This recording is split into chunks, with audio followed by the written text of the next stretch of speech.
I'm Ellen, 24 years old, and until 6 weeks ago, I was just a graduate student in environmental science, celebrating a research grant that would change my life. My sister Clara, always the golden child, threw me a lavish gala to mark the occasion, despite calling me a useless dreamer just days before. As I watched the bubbles swirl in my sparkling cider, I caught Clara slipping a white powder into my glass when she thought no one saw her. My heart froze, the realization hitting like a cold wave. My own sister was trying to poison me out of jealousy. I didn't scream or confront her. Instead, I swapped my glass and walked away, my mind already forming a plan. 10 days later, I had 31 missed calls, and that was only the beginning of my strategy to make her regret her betrayal. If you want to see envy destroy a family, stick around for this story on Total Revenge. Tell me where you are from in the comments below, and let's dive into how I turned my sister's jealousy into her downfall. The hum of the lecture hall lingered in my ears as I stepped into the grand ballroom of the Portland Regency Hotel, my heels clicking on polished marble. The air carried the scent of fresh lilies and champagne, the gala's opulence a stark contrast to my usual life of lab coats and coffee-stained notebooks. Clara had insisted on hosting this event to celebrate my $10,000 research grant from the Oregon Environmental Council, a project to study pharmaceutical runoff in local rivers. The crystal chandeliers cast a warm glow over tables draped in white linen, each centerpiece a cascade of roses that screamed Clara's need to impress. My sister stood by the bar, her tailored dress hugging her frame, her smile as polished as the silver trays circulating the room. "Ellen, you made it," she called, her voice sweet but sharp, like sugar laced with venom. I adjusted my simple black dress, a thrift store find, and forced a smile, the weight of her recent insults still heavy. Clara, 27, had always been the star, her MBA from Stanford and role at our parents' pharmaceutical company earning her endless praise, while my dreams were dismissed as childish. "Clara, this is incredible," I said, scanning the crowd of Portland's elite, people I barely knew but who clapped for my grant as if they understood its purpose. My parents, Margaret and Thomas Reed, stood near the stage, their faces composed in practiced pride, though I knew they resented my choice to study environmental science over joining Reed Pharmaceuticals. The grant, a chance to expose how their company's waste polluted Oregon's waterways, had driven a wedge between us. Clara handed me a flute of sparkling cider, her eyes glinting with something I couldn't place, her fingers lingering on the glass. "To your big moment, sis," she said, raising her own drink, her smile not reaching her eyes. I nodded, my stomach twisting, the memory of her calling me a worthless idealist at dinner last week still raw. The gala felt like a stage for her performance, not my victory, and I wondered why she'd gone to such lengths. As I lifted the glass, I saw it, a faint cloud of white powder settling at the bottom, Clara's hand retreating too quickly from the bar. My pulse quickened, but I kept my face neutral, years of navigating Clara's subtle jabs teaching me to hide my shock. I set the glass down, pretending to adjust my hair, and swapped it with hers when she turned to greet a guest. "Ellen, you should mingle," Clara said, turning back, her voice tight as she picked up the tampered cider. I sipped from her glass, the bubbles sharp on my tongue, and watched her drink deeply from mine, oblivious to the switch. My mind raced, biochemistry training kicking in. What could the powder be? Something to mimic food poisoning, or worse? I needed evidence, not just suspicion, to expose her without destroying myself. The band struck up a lively tune, and guests swirled around us, their laughter a distant hum as I calculated my next move. Clara's jealousy had always simmered, her perfect life overshadowed by my independence, but this was a line I never thought she'd cross. I excused myself to the restroom, my heart pounding as I slipped down a service corridor, the clink of glasses fading behind me. Angry whispers stopped me short, Clara's voice low and urgent from around the corner. "This has to work, Mom," she hissed, her tone desperate. "Ellen's grant could ruin us. She's digging into the river data." My mother's voice, cold and precise, answered, "The dose is safe, Clara, just enough to hospitalize her. We'll handle the trust before she recovers." My blood turned to ice. They were talking about a $10 million trust fund from our grandmother Helen, set to release when I turned 25. Helen, a chemist who'd worked in the shadows of Reed Pharmaceuticals, had believed in my dreams, leaving me the trust to break free from family control. If I were incapacitated, the funds would revert to my parents, and Clara would secure her place as the sole heir. I pressed against the wall, my breath shallow, realizing Clara's jealousy wasn't just personal. It was a calculated move to protect their empire. I slipped back to the gala, my hands trembling as I fixed my makeup in the main bathroom mirror, forcing calm. The biochemist in me analyzed the situation, the powder likely a non-lethal compound, perhaps a modified benzodiazepine, causing dizziness and nausea to mimic illness.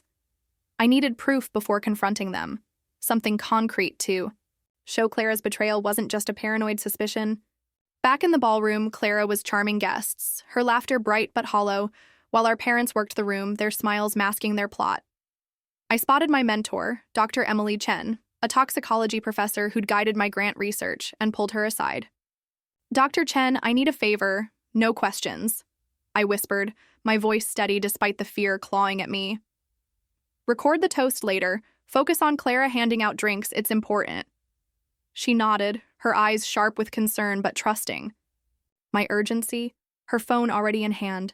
The minutes dragged as I mingled, keeping Clara in my sight, her every move now a potential clue to her plan. She hovered near the bar, ensuring the gold-labeled cider bottle was used for our family's toast, her fingers brushing the glasses with deliberate care. My parents joined her, their eyes tracking me, their false pride a thin veneer over their anxiety.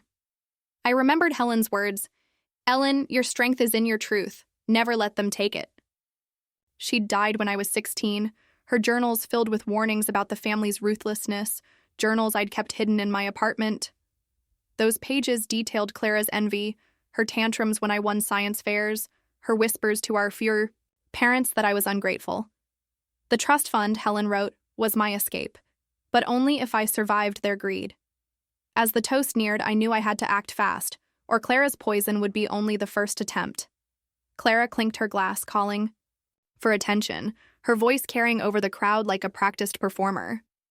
"To Ellen, our brilliant sister, whose grant makes us all proud," she said, her eyes locked on mine, the lie dripping from every word. She handed me a new flute of cider, her fingers brushing mine, the glass slightly cloudy at the bottom, just like before. I swapped it with hers again, my movements quick and discreet, my heart hammering as I raised her safe glass. "To family," I said, my voice clear, meeting Clara's gaze, her smile faltering for a split second. The crowd drank, but I only sipped, watching Clara down the tampered cider, her confidence blinding her to the switch. My parents raised their glasses, oblivious, their faces a mask of calculated celebration. Dr. Chen's phone, angled subtly, captured every moment, the evidence I needed to expose Clara's betrayal. Guilt twisted in my gut as Clara drank, the reality of what I'd done sinking in. What if the dose was stronger than they planned? I pushed the thought aside, focusing on the plan. I needed to get that glass before it was cleared away. The gala resumed its lively hum, but Clara's face paled within 20 minutes, her hand pressing her forehead as she swayed. "I feel dizzy," she murmured to a guest, her voice slurring, her perfect composure cracking like thin ice. I moved closer, my heart racing, as she stumbled, a waiter catching her arm before she fell. "Something's wrong," the waiter called, and the crowd parted, gasps rippling through the room. My parents rushed over, their panic genuine now, Clara's collapse not part of their script. Dr. Chen met my eyes, her phone still recording, as I whispered, "Call an ambulance and save that glass she was holding." The paramedics arrived. In 8 minutes, their sirens cutting through the Portland night, the ballroom now a chaotic blur of concerned guests. Clara was semi-conscious, her skin grayish, her pulse erratic as they loaded her onto a gurney. "Ellen, what happened?" my mother demanded, her voice shrill, her eyes darting to the cider flute now in my hand, wrapped in a napkin. "She drank from my glass," I said calmly, holding her gaze. "The one Clara prepared for me." My father's face went ashen, his hand trembling as he reached for his phone, likely to call their lawyer. Dr. Chen handed her recording to a paramedic, whispering, Suspected poisoning, check the glass for residue. I followed the ambulance to Portland General Hospital, my parents trailing in their sleek SUV, the weight of the tampered flute heavy in my purse. This wasn't just about surviving Clara's jealousy, it was about breaking the cycle of our family's poison, just as Helen had wanted. At the hospital, chaos reigned in the emergency room, Clara's monitors beeping as doctors worked to stabilize her. I approached the charge nurse, my voice steady despite the guilt gnawing at me. I'm a biochemist. I suspect my sister ingested a modified benzodiazepine. Test for lorazepam derivatives not on standard screens. The nurse nodded, her skepticism fading at my specificity, and paged Dr. Rachel Patel, the attending toxicologist. My parents hovered nearby, my mother's tears theatrical, my father's face a mask of controlled fury. "Ellen, what did you do?" he hissed, pulling me aside, his grip tight on my arm. "I saved myself," I replied, shaking him off. "From Clara's plan and yours."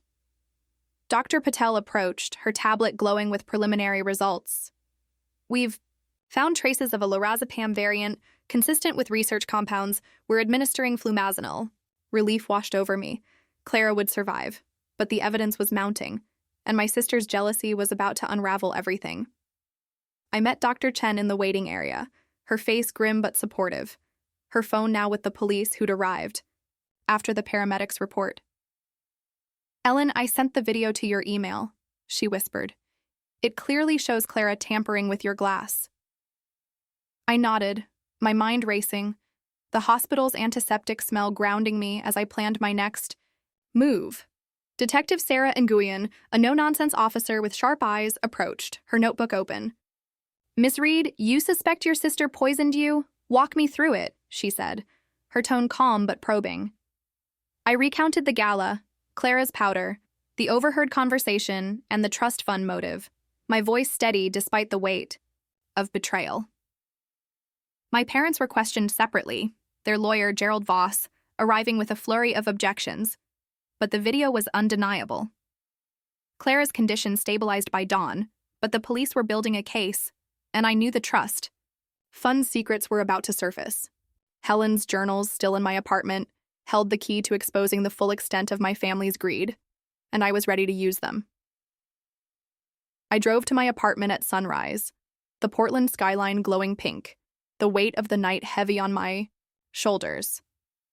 Helen's journals were hidden in a locked box under my bed, their leather covers worn from years of reading. The pages detailed Clara's envy, her complaints to our parents that I was stealing her spotlight, her anger when Helen praised my science fair wins. One entry, dated a year before Helen's death, read, "Clara resents Ellen's independence. She'll do anything to keep her under control." The trust fund, $10 million, was meant to free me, but Clara saw it as a threat to her place, as the family's heir. I called Dr. Chen, asking her to meet me with a lawyer she trusted, someone outside my family's influence. The journals, the video, and Clara's own actions would be my weapons, not just to protect myself, but to honor Helen's belief in me. As my phone buzzed with another missed call from my mother, I knew the fight was just beginning. But I was no longer the overlooked sister. I was ready to claim my truth. Clara thought she'd buried me with that poisoned cider, but as I stood in my apartment clutching Grandma Helen's journals, I was about to unearth her secrets and turn her jealousy against her. The Portland skyline glowed pink through my window, the early morning light casting shadows across the leather-bound pages, each one a testament to Clara's envy and my family's greed. My phone buzzed again. 32 missed calls now, my mother's name flashing like a warning, but I ignored it, my focus on a journal entry from when I was 15. Clara destroyed Ellen's science fair project, blaming it on a lab accident. "She can't stand Ellen's light shining brighter," Helen had written, her words a knife twisting in my gut.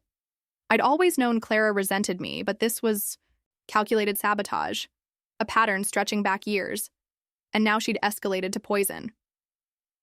The hospital had stabilized her, but the police were circling, the video of her tampering with my glass now in their hands. I needed to act fast, to expose her before she and my parents spun a new narrative to save themselves. This wasn't just about survival, it was about honoring Helen's trust, and I'd make sure Clara's betrayal became her undoing. The apartment smelled of coffee and old books. the quiet hum of my fridge grounding me as I spread Helen's journals across my kitchen table. Each entry detailed Clara's jealousy, from stealing my high school lab notes to convincing our parents I was unfit for their company, her envy fueled by my refusal to join Reed Pharmaceuticals. One journal, dated 2 years ago, described Clara intercepting a scholarship offer meant for me, claiming I'd declined it to focus on family. My hands shook as I read, the betrayal deeper than I'd imagined. Clara hadn't just wanted to outshine me, she'd wanted to erase me. I called Dr. Emily Chen, my voice steady despite the anger simmering inside. Dr. Chen, I need a lawyer, someone outside my family's reach. Can you recommend one? She didn't hesitate. Laura Bennett, she's tough, ethical, and owes me a favor. Meet her at my office in an hour. I packed the journals, the tampered cider glass still in my purse, and headed out, the weight of Helen's words driving me forward. Ellen, your truth is your strength. Laura's office was a small, cluttered space above a coffee shop, the aroma of espresso drifting through the open window, mingling with the scent of ink and paper. Laura, a wiry woman in her 50s with sharp gray eyes, shook my hand firmly, her desk stacked with legal pads and case files. Dr. Chen says you're in trouble, Ellen. Tell me everything, she said, her voice calm but commanding, like she'd seen every kind of betrayal. I laid out the gala, Clara's powder, the glass switch, and Helen's journals, passing her the leather-bound book with the damning entry about my science fair sabotage. Clara's been undermining me for years, but poisoning me was her endgame. It's tied to a $10 million trust fund from my grandmother, I said, my throat tight. Laura flipped through the journal, her pen scratching notes, her expression unreadable until she looked up. This is attempted murder, Ellen, and with the video and this glass, we've got a case. But your parents are likely involved, are you? Ready to take them all down? I nodded, the image of Clara's smug smile at the gala fueling my resolve. I want justice, for me and for Helen. We drove to the police station, the Portland streets buzzing with morning traffic, the sound of car horns and distant sirens a stark contrast to the gala's polished silence. Detective Sarah Nguyen met us in a small interview room, the fluorescent lights harsh against her notepad, her eyes narrowing as I handed her the journals. These show Clara's motive, years of jealousy plus the trust fund she wanted to keep. From me, I said, my voice steady despite the memory of Clara's pale face in the hospital. Sarah read an entry aloud. Clara told Margaret that Ellen's environmental work could expose the company's waste violations. She's desperate to stop her. The detective's pen paused, her gaze meeting mine. This ties to Reed Pharmaceuticals' environmental issues. We've had tips about their river dumping for months. Laura leaned forward, her voice sharp. File charges against Clara for attempted murder and subpoena Reed's records. My client's ready to cooperate. My stomach churned, the reality of turning against my family hitting hard, but Helen's words echoed. Never let them take your truth. Sarah nodded. We'll need you to testify, Ellen, and we're analyzing the glass. If it matches the hospital's toxicology, Clara's done. Back at the coffee shop below Laura's office, the clink of cups and murmur of voices calmed my racing heart as I sipped a latte, its warmth grounding me. Dr. Chen joined us, her laptop open to a news. Alert, local gala incident, woman hospitalized, suspected poisoning. The story didn't name Clara yet, but comments speculated about Reed Pharmaceuticals, the town's whispers already turning against my family. Ellen, the community's behind you, Dr. Chen said, her hand on mine. I've heard from colleagues. They know your grant work exposes companies like Reed. I nodded, the weight of their support mingling with guilt over Clara's collapse. Had I gone too far by letting her drink? Laura sensed my hesitation, her voice firm. You saved yourself, Ellen, and you protected others by exposing her. Don't doubt that. My phone buzzed. A text from my mother. Ellen, come home. We need to talk about Clara. This is a misunderstanding. I showed it to Laura, who shook her head. They're circling the wagons. Don't respond. Let them sweat. That afternoon, I visited Clara in the hospital, the antiseptic smell sharp, the beeping monitors a constant reminder of her betrayal's cost. She was awake, her face still pale, her eyes red from crying, but her jaw set in defiance. "Ellen, why are you doing this?" she whispered, her voice hoarse. "I didn't mean to hurt you. It was just to slow you down." I held up Helen's journal, open to the science fair entry. "You've been trying to bury me since we were kids, Clara." This wasn't a mistake, it was jealousy. Her face crumpled, but she didn't deny it, her silence louder than any confession. "The police have the video, the glass, and these journals," I said, my voice steady. "You can tell the truth, or they'll do it for you." She turned away, tears falling. "You don't understand, Ellen. You were always Grandma's favorite. I had to be perfect to compete." I left the room, my heart heavy but resolved. Clara's envy had poisoned her long before the cider. The next morning, I met Laura at the courthouse, the stone building looming over Portland's rainy streets, its steps slick with autumn drizzle. We filed a formal complaint against Clara for attempted murder, attaching Helen's journals and Dr. Chen's video as evidence. The clerk's stamp a loud thud in the quiet hall. Laura also requested a restraining order, citing Clara's history of sabotage and the risk of further retaliation. "Your parents will fight this," Laura warned, her briefcase snapping shut. "They've got money and lawyers, but we've got truth." My phone buzzed with another text from my father. "Ellen, stop this nonsense. Clara's sick. Come to the house tonight." I showed Laura, who typed a response. "No contact until the investigation concludes, per legal counsel." The weight of cutting off my family felt like a stone in my chest, but Helen's trust fund, $10 million, was my shield, and I'd use it to protect my future. As we left, a reporter snapped my photo, the flash blinding, a sign the story was about to explode. By evening, the local news blog updated, "Reed Pharmaceuticals linked to poisoning scandal. Sister targeted over trust fund." The comments section buzzed with support.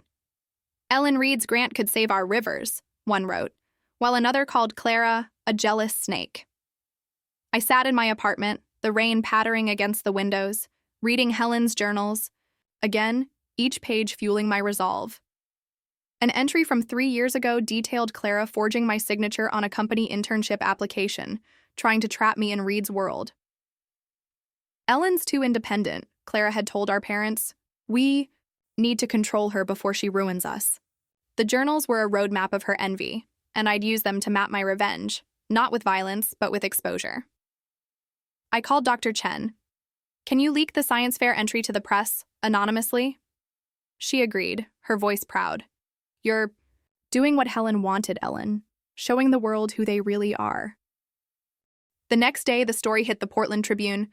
"Sister's jealousy leads to poisoning attempt. Journals reveal decades of sabotage." The article quoted Helen's entry about my science fair, painting Clara as a calculated rival, not a victim. My phone lit up with calls from old classmates, neighbors, even a cousin I hadn't seen in years, all offering support. "Ellen, we always knew Clara was envious," my cousin texted. "Helen warned us about her."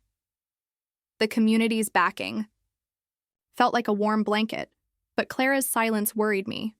Was she planning a counterattack? I met Laura at the coffee shop, the aroma of roasted beans calming my nerves as we reviewed the police report.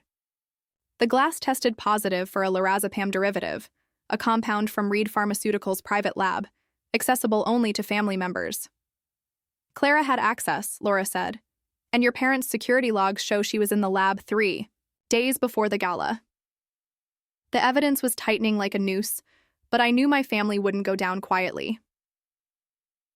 That night, I drove to the university lab where I'd worked on my grant, the hum of fluorescent lights and the scent of chemicals, grounding me. Dr. Chen was there, analyzing river samples, her glasses reflecting the computer screen's glow. "Ellen, your grant data is explosive," she said, pointing to charts showing heavy metal contamination from Reed's West facility. "This could force a federal investigation. No wonder Clara wanted you sidelined." I nodded, the journals confirming Helen's suspicions about the company's dumping. Clara had known and helped cover it up. I emailed the data to Laura, attaching a note, "Use this to pressure Reed Pharmaceuticals. It's what Clara feared I'd expose." My heart raced, not with fear, but with purpose. I was dismantling their empire, piece by piece. As I left, The lab. My phone buzzed. A voicemail from Clara. Ellen, you're destroying me. Meet me tomorrow alone, or I'll tell the police you poisoned me. The threat sent a chill down my spine, but it also sharpened my focus. Clara was desperate, and I was ready to end this.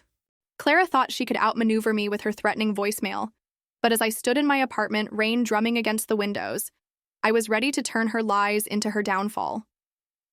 The leather-bound journals of Grandma Helen lay open on my kitchen table, their pages a map of Clara's envy, each entry a step toward justice.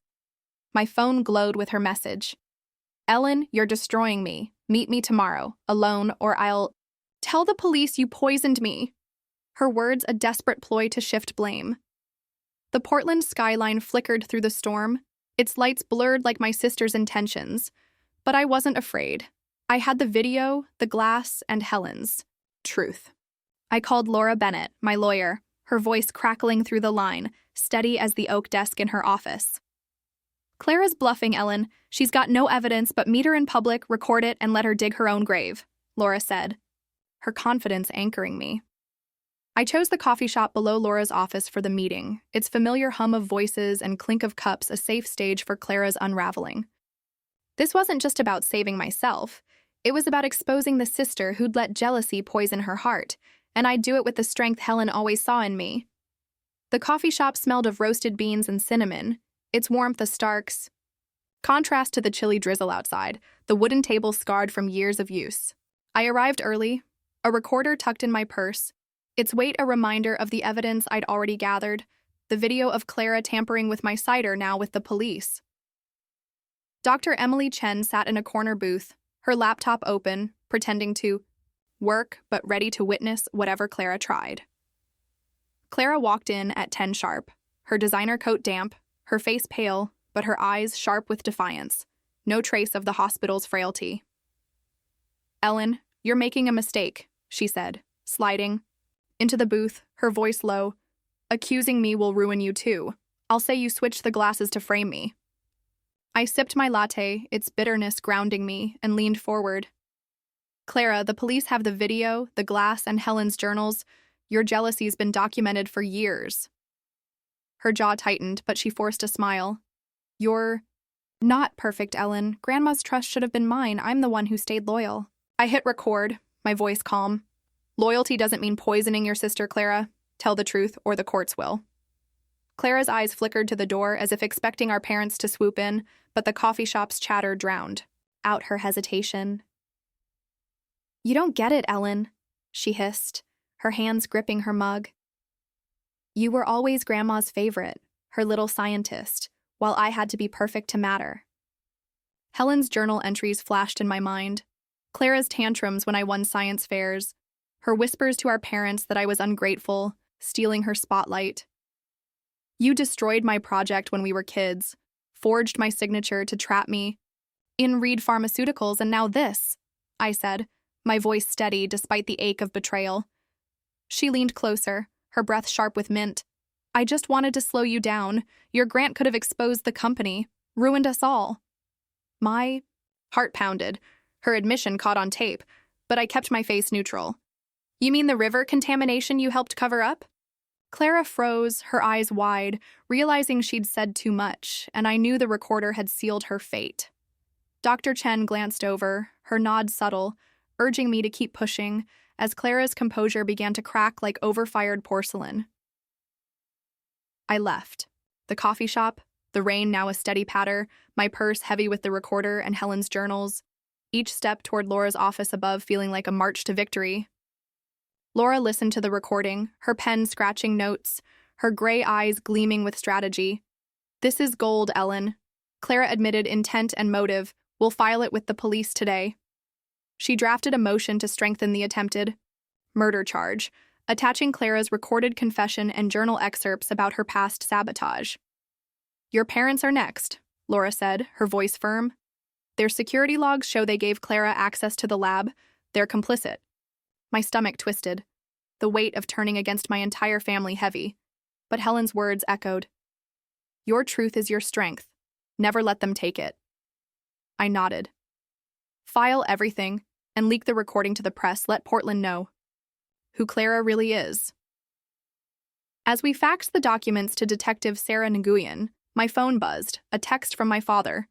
"Ellen, stop this. Come home. We can fix it as a family." I deleted it, my resolve hardening. Their idea of family was control, not love, and I was done playing their game. By noon, the Portland Tribune ran the story. Sister's confession in poisoning case, Reed Pharmaceuticals faces scrutiny. The article quoted Clara's recorded admission and Helen's journal about the science fair, painting her as a jealous rival driven to extremes. Social media erupted. "Ellen Reed's fighting for our rivers," one post read, while another called Clara a snake in designer clothes. Old classmates, neighbors, and even my high school chemistry teacher reached out. Their texts flooding my phone. "We're with you, Ellen. Clara's always been envious." The community's support warmed me, but Clara's silence since the coffee shop gnawed at my nerves. What was her next move? I met Dr. Chen at the university lab, the hum of machines and scent of chemicals grounding me as we reviewed my grant data. "Your river samples show mercury levels 10 times above safe limits, all tied to Reed's West facility," she said, her voice tight with anger. "Clara knew. Her emails to your parents confirm it." I forwarded the data to Laura, adding, "Use this for the federal investigation. It's what Clara feared I'd expose." That evening, I drove to Helen's lake house, a 2-hour trip from Portland, its cedar walls and quiet dock a refuge from the storm of my family's betrayal. The lake shimmered under a crescent moon, its gentle lapping a balm to my frayed nerves, the air crisp with pine and damp earth. I spread Helen's journals on the porch table, their pages yellowed but her handwriting bold, detailing Clara's envy and our parents' complicity in covering up Reed's pollution. An entry from my senior year read, "Clara convinced Margaret and Thomas that Ellen's environmental work threatens their legacy. They'll do anything to stop her."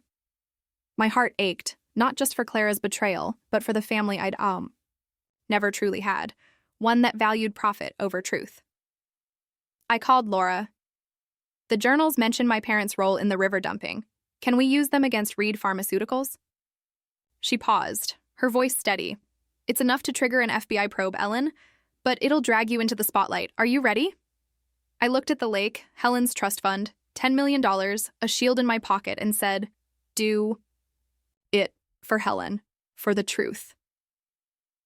The next morning, I woke to a voicemail from Detective Nguyen, her tone urgent. "Ellen, the FBI's raiding Reed Pharmaceuticals' West facility based on your data. Meet me at the station." The Portland air was thick with fog as I drove, the city's hum muffled, my heart racing with the weight of what was unfolding. At the station, Nguyen showed me photos of the raid, boxes of documents and vials of chemicals stacked in a storage unit, some labeled with Reed's logo. "We found emails from Clara to your parents, planning to frame you for corporate espionage if the poisoning failed," she said, her notepad filled with scribbles. Laura joined us, her briefcase stuffed with legal filings. "We're charging your parents as accessories, Ellen. Their lab access logs tie them to Clara's poison." My throat tightened, the reality of dismantling my family's empire both liberating and painful, but I nodded. "Use everything, the journals, the emails, my grant data." Nguyen's eyes softened. "You're brave, Ellen, but Clara's lawyer is pushing back, claiming you set her up. Be ready for a fight." I clutched Helen's journal, its weight a reminder of my purpose. Let her try. I've got the truth. The courthouse loomed through the fog, its stone steps crowded with reporters as Laura and I arrived for Clara's arraignment, the air sharp with anticipation. Inside, the courtroom echoed with murmurs, Clara sitting at the defense table, her face pale but composed, her lawyer, Gerald Voss, whispering in her ear. The judge read the charges, attempted murder, conspiracy, and evidence tampering, each word a hammer blow to the sister I'd once hoped to love. Clara's eyes met mine, not with remorse, but with defiance, her claim that I'd poisoned her a weak lie against the video and journals. Laura presented the evidence, Dr. Chen's recording, the glass's residue, and Helen's entries. The courtroom silent as Clara's recorded confession played. "I just wanted to slow you down. Your grant could have ruined us." My parents, seated behind Clara, flinched, their lawyer scribbling furiously, but the judge's expression hardened. "Bail denied. The evidence is compelling. Reporters scribbled, the story now national, Reed sisters' feud exposes corporate crimes. As Clara was led away, she mouthed, "This isn't over," and I knew she'd fight back. But I was ready. Helen's legacy, my armor. That afternoon, I met Dr. Chen at the lake house, the porch creaking under our steps, the lake's breeze carrying the scent of wet leaves and freedom. We spread my grant data across the table, charts showing mercury and benzene in the river, all traced to Reed's illegal dumping. "The FBI's building a case against your parents for environmental violations," Dr. Chen said, her laptop glowing. "Your work forced their hand, Ellen." I nodded. The weight of exposing my family's crimes heavy, but the community's support, letters from neighbors, calls from classmates, lifted me. A text from my cousin arrived. "Ellen, we're proud. Clara's always been jealous. Stay strong." I showed it to Dr. Chen, who smiled. "You're not alone, Portland's behind you, and so is Helen." We drafted a press release detailing Reed's pollution and Clara's attempt to silence me, sent anonymously to national outlets. By evening, CNN picked it up. "Environmentalist exposes family's toxic legacy," the headline a beacon of my truth, but Clara's threat echoed. What was her next move? 2 days later, Clara's lawyer filed a countersuit, claiming I'd framed her by switching the glasses, accusing me of defamation and emotional distress. The claim was flimsy, but it stirred doubt, local blogs questioning if I'd orchestrated the gala incident for attention. I met Laura at her office, the coffee shop's hum below a steady rhythm as we reviewed the countersuit. "It's a desperate move," Laura said, her pen tapping. "But Gerald Voss is good. He'll paint Clara as the victim. We need more witnesses." I remembered my high school chemistry teacher, Mrs. Larson, who'd seen Clara sabotage my science fair project. I called her, her voice warm but firm. "Ellen, I saw Clara smash your display. She bragged about it to her friends. I'll testify." Laura added Mrs. Larson's statement to our case, along with emails from Reed employees confirming Clara's role in hiding pollution data. My heart lifted, the community's voices drowning out Clara's lies, but my parents' silence worried.